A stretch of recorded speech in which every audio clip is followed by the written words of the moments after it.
दोस्तों, जय हिंद, वंदे मातरम। आप सभी का हमारे YouTube चैनल दी इनलाइटमेंट एकेडमी में बहुत बहुत स्वागत है। आज का जो हमारा टॉपिक है उस टॉपिक का नाम है हीट बजट, जिसको हिंदी में कहते हैं ऊष्मा बजट। अगर इस शब्द को ध्यान से देखें, ऊष्मा बजट, तो हम एक शब्द से तो परिचित ही होंगे, बजट, और इसका तो हम अपने व्यवहारिक जीवन में भी प्रयोग करते हैं।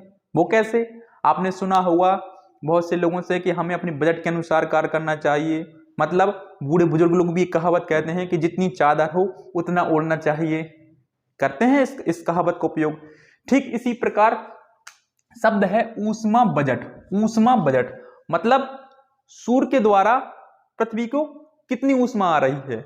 आज हम इसी के बारे में चर्चा करेंगे, ऊष्मा बजट। ठीक है, तो आप इसको ध्यान से देखिए। ठीक है, तो चलिए स्टार्ट करते हैं। इसको समझाने से पहले मैं एक वास्तविक जीवन से जुड़ा हुआ एग्जाम्पल लेता हूं। इसको आप समझेंगे तभी आप इसको कनेक्ट करेंगे, तो आपको आसानी होगी समझने में। बिल्कुल टेंशन मत लीजिए, आप हमारे साथ जुड़े रहिए बस। ठीक है, आप सभी लोग तो यह जानते ही होंगे कि विद्यार्थी जीवन में उसके पिता ही एक सूर्य की तरह होते हैं। वो कैसे? मान लीजिए एक विद्यार्थी का पिता ही उसका सूर्य होता है। विद्यार्थी का ही पिता उसका सूर्य होता है, फादर। ठीक है, एक कोई स्टूडेंट है, ओके, स्टूडेंट है। मान लीजिए स्टूडेंट है, तैयारी कर रहा है, कहीं इलाहाबाद में रह रहा है, तो पिता से उसको पैसे मिल रहे हैं, उसके लिए उसका सूर्य तो पिता ही होगा। ठीक है, तो पिताजी इसको दे रहे हैं 10,000 रुपीज, मान लीजिए पर मंथ दे रहे हैं उसको, पर मंथ। ठीक है, पर मंथ। अब क्या होता है कि ये 10,000 रुपये का मान लीजिए अलग अलग रुपए में खर्च करता है इसको। 4,000 रुपये मान लीजिए इलाहाबाद में अगर रह रहा है तो रूम रेंट है उसका। ठीक है, रूम रेंट है 4,000। मान लीजिए 3,000 रुपये उसका खाना पीना का खर्च है, 3,000 खाना पीना का खर्च है। ठीक है, और आप मान लीजिए 2,000 रुपये कहीं आने जाने पर खर्च हो सकता है, कहीं आ रहा है जाना, आना जाना खर्च हो सकता है। और आप अब कितने होंगे? 4 3 7 2 9 बचे 1,000 मान लीजिए 600 रुपये रिचार्ज हो सकता है। कभी कभी उसका भी रिचार्ज हो सकता है, या अन्य लोग का भी कर सकता है रिचार्ज। ठीक है, 400 रुपये हो गया अन्य खर्च मान लीजिए। ठीक है, तो टोटल कितना हो गया है? 10,000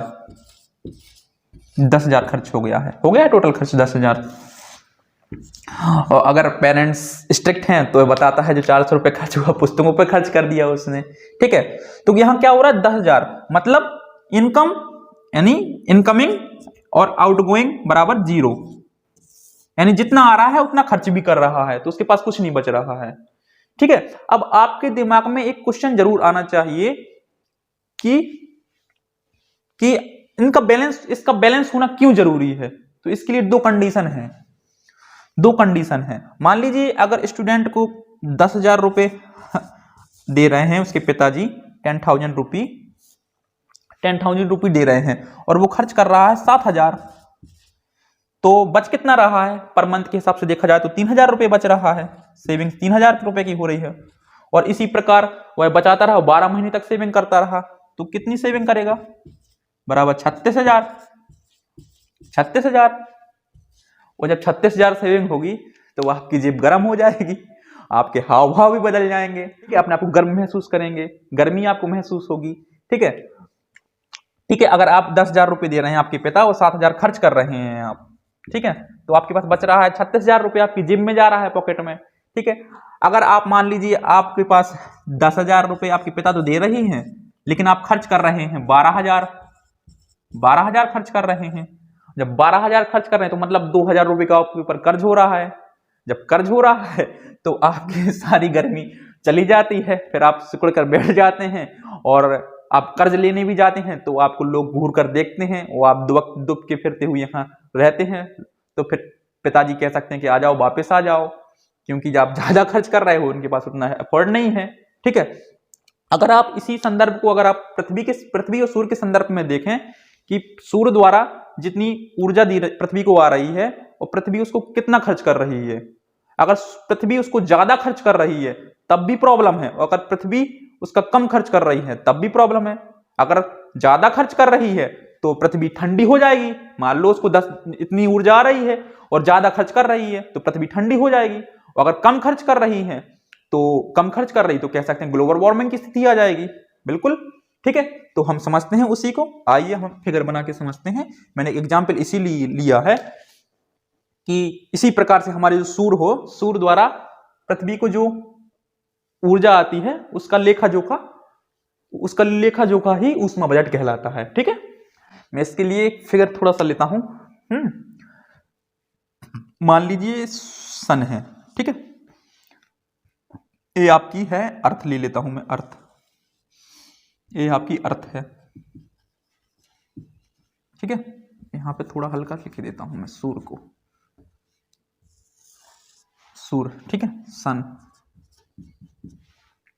ये आपका वायुमंडल ले लेता हूं मैं इसका। मान लीजिए ये इसका वायुमंडल है। ठीक है, वायुमंडल।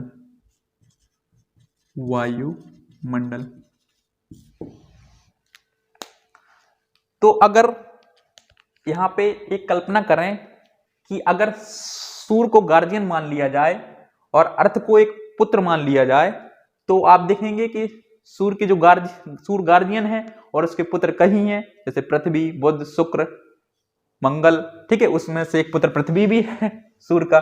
ठीक है, अगर सूर्य के केंद्र में जितनी ऊर्जा निर्माण होता है तो वह उसको कितना परसेंट पृथ्वी को देता है? आपके दिमाग में क्वेश्चन आना चाहिए। अगर सूर्य के केंद्र में जितना ऊर्जा का निर्माण हो रहा है तो वह कितना पृथ्वी को प्रदान कर रहा है? तो सबसे प्रथम तो यही बात आती है कि सूर्य द्वारा जो निर्मित ऊर्जा है, जो उसके केंद्र में निर्मित होती है, वो होती है 1 अरब ऊर्जा निर्माण। 1 अरब ऊर्जा। ठीक है, 1 अरब ऊर्जा का निर्माण होता है उसके सूर्य में। ठीक है, जिसमें से दोवां हिस्सा वह पृथ्वी को देता है। लेकिन यह पृथ्वी को पूर्ण रूप से नहीं मिलता है, पृथ्वी की सतह की ओर आता है दोवां हिस्सा। ठीक है, जब दोवां हिस्सा पृथ्वी की सतह की ओर आ रहा है तो इसमें से जो कुछ भाग आ रहा है तो कुछ भाग यहीं से रिफ्लेक्ट हो रहा है, कुछ भाग यहां से रिफ्लेक्ट हो रहा है। ठीक है, कुछ भाग यहां से रिफ्लेक्ट हो रहा है, बचा खुचा फिर कुछ भाग आता है जो पृथ्वी की सतह तक ही आता है। ठीक है, बचा कुचा भाग ही पृथ्वी की सतह तक आता है। ठीक है, तो हम इसको बनाते हैं यहीं पे। मान लीजिए आप यहां पे मैं लिख देता हूं। ठीक, मान लीजिए सूर्य है, सन। ठीक है, सूर्य द्वारा जो विकिरण आती है वो शॉर्ट वेव रेडिएशन के रूप में आती है पृथ्वी तक। 100 ऊर्जा। ठीक है, 100 ऊर्जा आती है, 100 ऊर्जा आती है। ठीक है, सूर्य से 100 यूनिट। ठीक है, 100 यूनिट आ रही है। तो पृथ्वी की सतह तक आते आते उसका कह सकते हैं आप परावर्तन होता है। ठीक है, परावर्तन के साथ साथ क्या कह सकते हैं आप, विकिरण होता है। ठीक है, फिर आप कह सकते हैं अवशोषण होता है, अवशोषण, एब्जॉर्ब। परावर्तन में आप ले सकते हैं बादल, पृथ्वी की सतह। विकिरण में आप ले सकते हैं धूल के कण। ठीक है, अवशोषण 2 रूप से होता है। एक तो होता है वायुमंडल द्वारा होता है अवशोषण, वायुमंडल द्वारा होता है, और एक होता है आपका पृथ्वी द्वारा। ठीक है, तो देखते हैं कि सूर्य द्वारा जो शॉर्ट वेव रेडिएशन के रूप में ऊर्जा आ रही है, तो उससे पहले वायुमंडल में जो ऊर्जा आ रही है तो ऊष्मा रिफ्लेक्ट हो रही है बादल में। क्योंकि बादल पे आप देखते हैं कि अगर आपने कभी एरोप्लेन में सफर किया होगा तो बादलों के जो ऊपर के नुकीले भाग होते हैं वो ठंडे होते हैं, तो जब वहां से एनर्जी आती है तो वहीं से रिफ्लेक्ट हो जाती है। तो बादलों से रिफ्लेक्ट हो रही है कुछ एनर्जी। ठीक है, बादलों से कुछ कितनी हो रही है जे बादलों से 27 इकाई। ठीक है, 27 इकाई बादलों से हो रही है।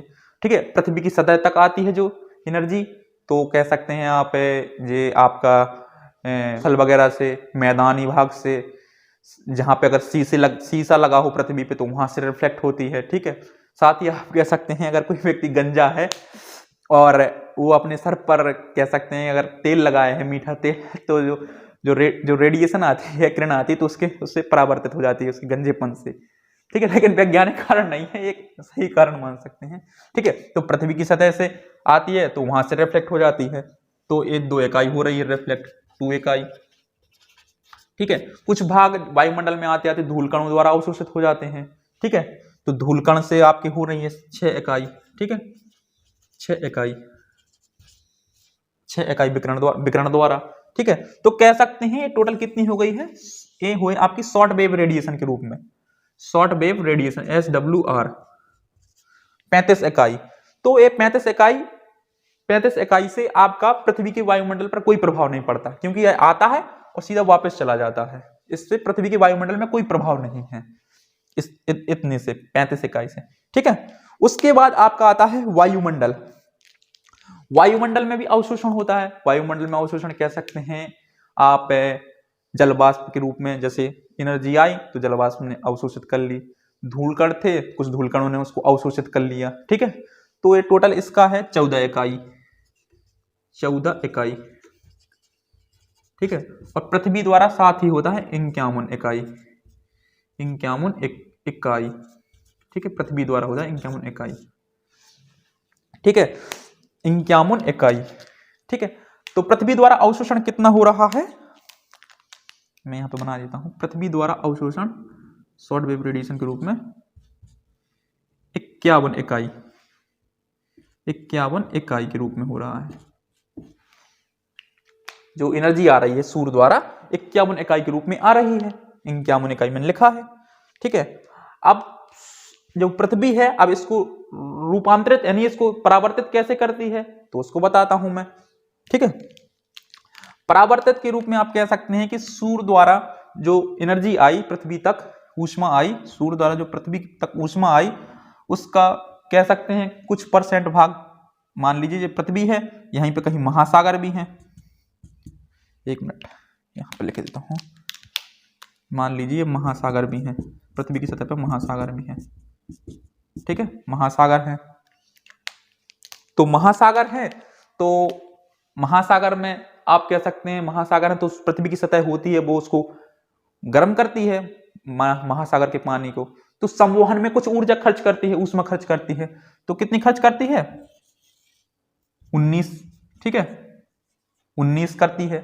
चालन में करती है, चालन जो पृथ्वी के आसपास के क्षेत्र हो उसको गर्म करने में पृथ्वी अपनी ऊष्मा खर्च करती है, तो चालन में कितनी करती है, चालन में जो करती है आपकी 6 इकाई, 6 इकाई। ठीक है, ठीक है, साथ ही करती है आपकी कह सकते हैं निर्मुक्त रूप से भी छोड़ देती है एनर्जी, ऊष्मा दे देती है वायुमंडल में, तो ये करती है 19 इकाई।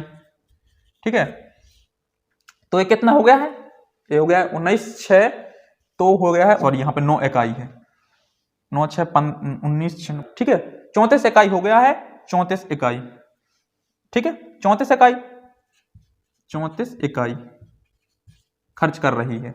साथ ही आप कह सकते हैं कि जो 17 इकाई है वो 17 इकाई है 17 वो कर रही है आपकी, कह सकते हैं कि आपकी कर सकते हैं जो अंतरिक्ष खिड़की है वहां से, अंतरिक्ष खिड़की से रिफ्लेक्ट। तो 34 और 17 कितने हुए, 34 और 17 हुए आपके 51। ठीक है, तो यानी जितना ले रही है सूर्य से पृथ्वी उतना खर्च भी कर रही है, और यह बहुत जरूरी है। अगर पृथ्वी सूर्य से जितनी ऊष्मा ले अगर उतना खर्च ना करे या उससे कम खर्च करे, अगर कम खर्च करे तो पृथ्वी पर ग्लोबल वार्मिंग की स्थिति पैदा हो जाएगी। ग्लोबल वार्मिंग जैसे कह सकते हैं वैश्विक तापमान बढ़ जाता है पृथ्वी पर। ठीक है, अगर ज्यादा खर्च करे पृथ्वी, सूर्य द्वारा जितनी किरण आ रही है अगर उससे ज्यादा खर्च करे तो कह सकते हैं पृथ्वी पर आप ठंडी स्थिति हो जाएगी, फिर रहने योग्य नहीं रहेगी ये पृथ्वी। ठीक, इसलिए पृथ्वी का जो ऊष्मा बजट है इसका संतुलन रूप होना बहुत जरूरी है। आदर्श स्थिति यही है कि जितना आए उतना खर्च करे, ऐसा ना हो कि कम खर्च करें ना ज्यादा खर्च करें, यानी संतुलन की स्थिति होनी चाहिए। तभी हम लोग एक पूर्ण रूप से कह सकते हैं एक जीवन यापन पूर्ण रूप से पृथ्वी पर संभव है। ठीक है, यही कारण है ऊष्मा बजट बहुत जरूरी है। पृथ्वी का आदर्श ऊष्मा बजट यही है कि जितना सूर्य द्वारा ऊष्मा आए पृथ्वी उसका उतना खर्च करे। ठीक है, धन्यवाद। अगर आपको यह वीडियो अच्छी लगी हो, बहुत बहुत धन्यवाद। अगर आपको कोई भी चीज की दिक्कत हो तो कमेंट करें। अगर कोई किसी भी टॉपिक से संबंधित वीडियो चाहिए हो तो नीचे कमेंट जरूर करें। धन्यवाद। हमारे चैनल को लाइक कमेंट सब्सक्राइब जरूर करें।